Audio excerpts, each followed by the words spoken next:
দাজ্জালের মরণ গেট। সম্মানিত শ্রোতা ভাই এবং বোন, আপনারা কি জানেন দাজ্জালের মরণ গেট কোনটি বা কোথায় অবস্থিত? হজরত ঈসা আলাইহিসসালাম দাজ্জালকে কোথায় হত্যা করবেন? ইসরায়েলের একটি বিশাল আকৃতির সাদা শ্বেত পাথরের তৈরি এক ফটকের নিচে হজরত ঈসা আলাইহিসসালাম দাজ্জালকে হত্যা করবেন এবং এই গেটটি ইতিমধ্যে ইহুদিরা নির্মাণ করে ফেলেছে। ইসরায়েলের রাজধানী তেল আবিব থেকে প্রায় 15 কিলোমিটার দূরে সেই গেটটি নির্মাণ করা হয়েছে। আপনারা যদি সেই গেটটি দেখতে চান তাহলে অবশ্যই গুগলে সার্চ দিলেই পেয়ে যাবেন। আপনারা জানেন এই দাজ্জালকে হত্যা করবেন হজরত ঈসা আলাইহিসসালাম।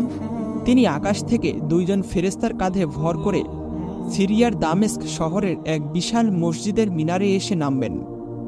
আল্লাহর রসুল সাল্লাল্লাহু আলাইহি ওয়াসাল্লাম এর সহিহ হাদিস থেকে জানা যায়, হজরত ঈসা আলাইহিসসালামের হাতে দাজ্জাল নিহত হবে। এই দাজ্জাল মক্কা মদিনা ব্যতীত পৃথিবীর সকল শহরেই প্রবেশ করতে পারবে।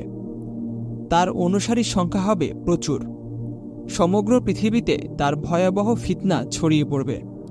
খুবই স্বল্প সংখ্যক ঈমানদারেরা তার সেই ভয়াবহ ফিতনা থেকে রেহাই পাবে।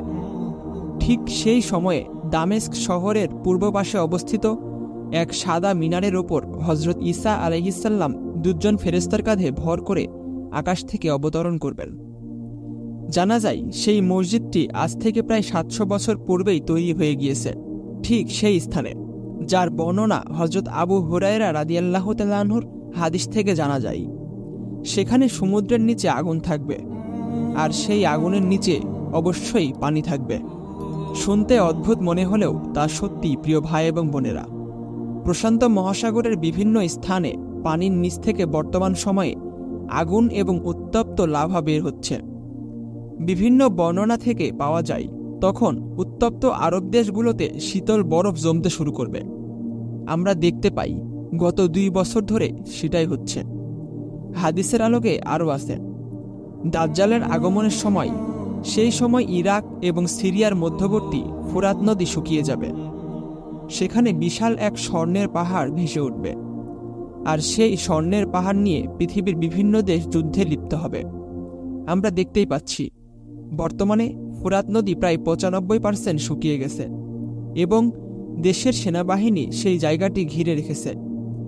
এর আগেই ইমাম মাহদী আত্মপ্রকাশ করবেন।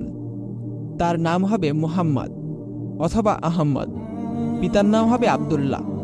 তিনি মহানবী হজরত মুহাম্মদ সাল্লাল্লাহু আলাইহি ওয়াসাল্লামের বংশধরদের মধ্য থেকেই জন্মগ্রহণ করবেন। ইমাম মাহদী যেদিন আত্মপ্রকাশ করবে সেই দিনটি হবে শুক্রবার এবং মক্কায় 15ই রমজানের দিন।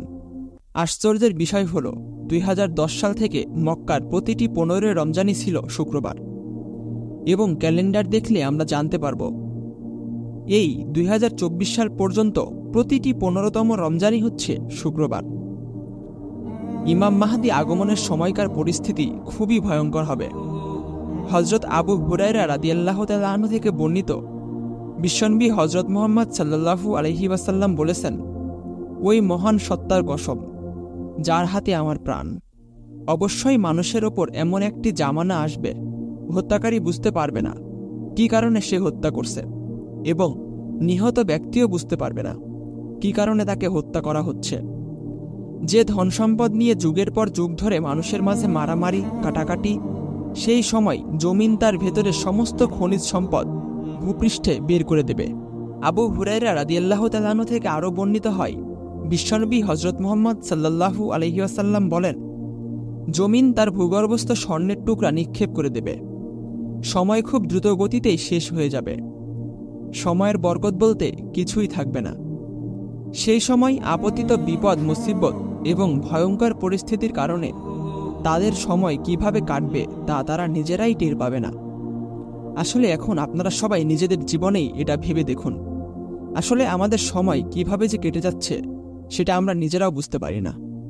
হজরত আনাস ইবনে মালিক রাদিয়াল্লাহু তাআলা আনহু হতে বর্ণিত, ওই সময় প্রশস্ত কিয়ামত সংঘটিত হবে না যতদিন না জামানা নিকটবর্তী না হবে।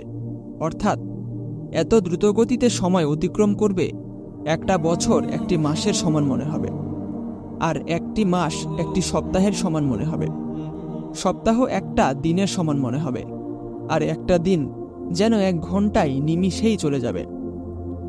একটা ঘন্টা আগুনের অঙ্গার জ্বলে ওঠার সমান মনে হবে। তাহলে ভেবে দেখুন, আমাদের কিন্তু এখন ঠিক এটাই মনে হচ্ছে।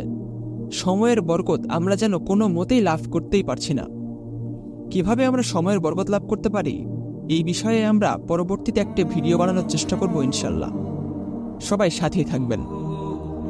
হাদিসের ব্যাখ্যায় হাদিসের ভাষ্যকর মোল্লা আলী কারি রহমাতুল্লাহ আলাইহি বলেন, এটা ইমাম মাহদি এবং ঈসা আলাইহিসসালাম আগমনের সময় ঘটবে।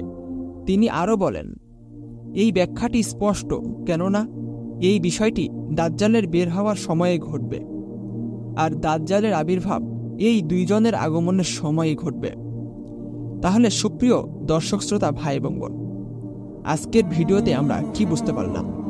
আসলে দাজ্জাল কোথায় থেকে আগমন করবে এবং দাজ্জালকে কেই বা হত্যা করবে?